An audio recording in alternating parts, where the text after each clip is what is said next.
And joining me now is the author of that article, Jelani Cobb. Thank you so much for being with us. We really appreciate having you here. And throughout the article, and I do recommend to everyone that you spend some time with it. It's really striking. You keep returning back to the scene of George Floyd Square. And what do you think? I mean, just give people a sense of kind of the thesis of your piece and your thoughts on what the legacy of that place is going to be.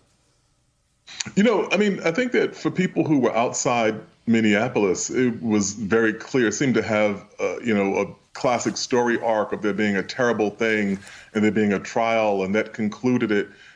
And when I went there for the trial, I was there to cover the trial for the New Yorker, and very quickly realized that the trial was not really the story. It was a story.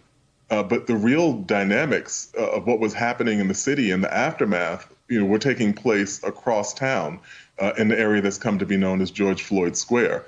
And there were huge disputes over whether or not that would be opened up to traffic. I mean, the city did reopen it to traffic, but over some very loud objections from people who were in the community. What would be the terms that it would be reopened under? What are the demands that people are making? What is the future of the Minneapolis, the police department?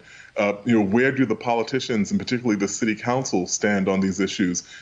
Which is, the short answer is, they've been in a lot of different positions as it relates to, possibly defunding or abolishing the police department in Minneapolis. And so there is a lot that is still teeming. That is very much an unresolved situation, and I wanted to report on that. So can you help us understand? I mean, there's a couple things going on here, right? I mean, you document some of the issues with the police department. You note that of nearly 2,800 civilian complaints that were lodged against the department during the 8 years before Floyd's death, the department ruled only 13 of those complaints were even warranted. But then, as you note, there's been this push to defund police, and there's also this corresponding rise in violent crime. How does this all interact to try and move us forward? I mean, it's very complicated because there are all of these varying factors that impact where the public is in any given moment. People are very concerned, obviously, about the increasing crime that's been in the city. At the same time, people are more cognizant and equally concerned about the impunity that the police department has operated with. And so the community organization that actually went through kind of evaluating all of these cases did that and found that in those 2,800 cases that only 13 were found to be justified.